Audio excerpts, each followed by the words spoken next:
तर आजची रेसिपी आहे मैसूर पाक। तर मैसूर पाकला लागणारे साहित्य, 1 वाटी बेसन घेतलेले आहे मी, त्याच वाटीने 2 वाटी साखर, 2 वाटी तेल किंवा तूप पण घेऊ शकता आवडीनुसार, साखर विरघळण्यासाठी पाणी।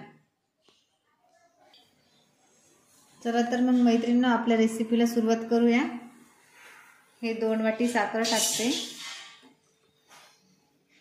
साखर भिजण्यापुरतं पाणी टाकते।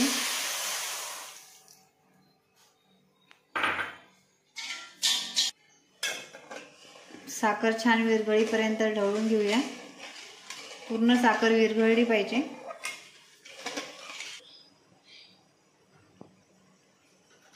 साखर आपली पूर्णपणे विरघळलेली आहे, तर कच्चं 1 वाटी बेसन ऍड करूया आपण त्याच्यात न भाजता। हे पण मिक्स करून घेते। गोळे फोडून घ्यायचे, जेवढे फुटतील तेवढे। एक साइड आपण तेल गरम करायला ठेवूया,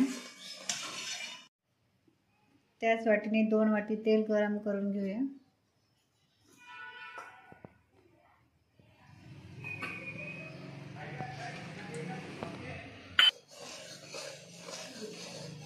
गोटाळ्या फुटल्या नाही तरी ते तेलाने, गरम तेलाने फुटून जाईल। तेल गरम झालेलं आहे, थोड्या वेळाने याच्यात बेसनामध्ये आपण तेल मिक्स करून घेऊया।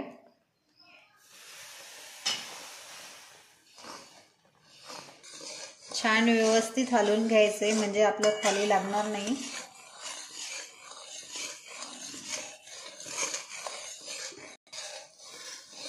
कंटिन्यू हलवत राहायचं, म्हणजे आपलं खाली लागणार नाही। आणि थोड्या वेळाने तेल ऍड करायचं गरम।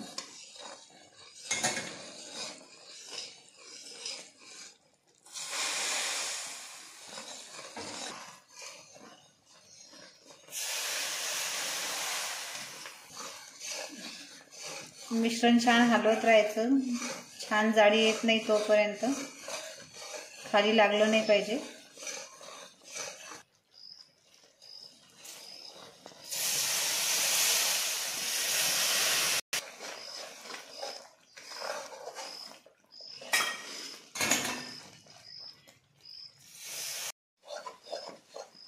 हे बघा, याला छान हळूहळू जाळी येते, छान फेटायचं।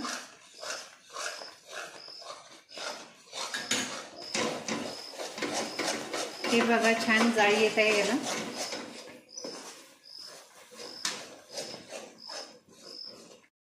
छान जाळी आलेली आहे, आता एका पातेल्यात काढून घेऊया।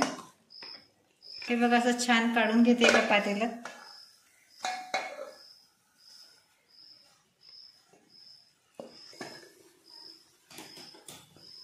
मी व्यवस्थित एका पातेल्यात काढून घेतलेलं आहे ते।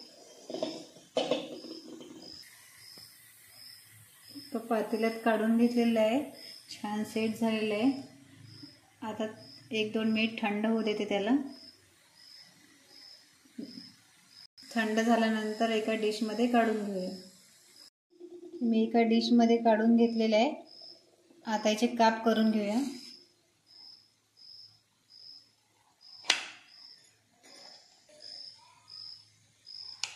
छान झालेलं आहे,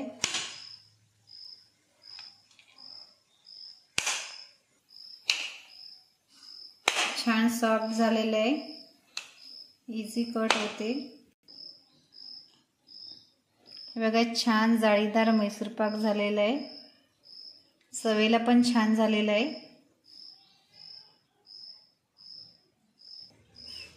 ही रेसिपी घरी नक्की करून बघा। आवडल्यास चॅनलला लाईक करा, शेअर करा, सबस्क्राईब करा। आमच्या चॅनलवरती कोणी नवीन असेल तर कोणी लाईक नाही केलं तर मी लाईक करा, सबस्क्राईब करा, कमेंट करा, चॅनलला शेअर करा। धन्यवाद।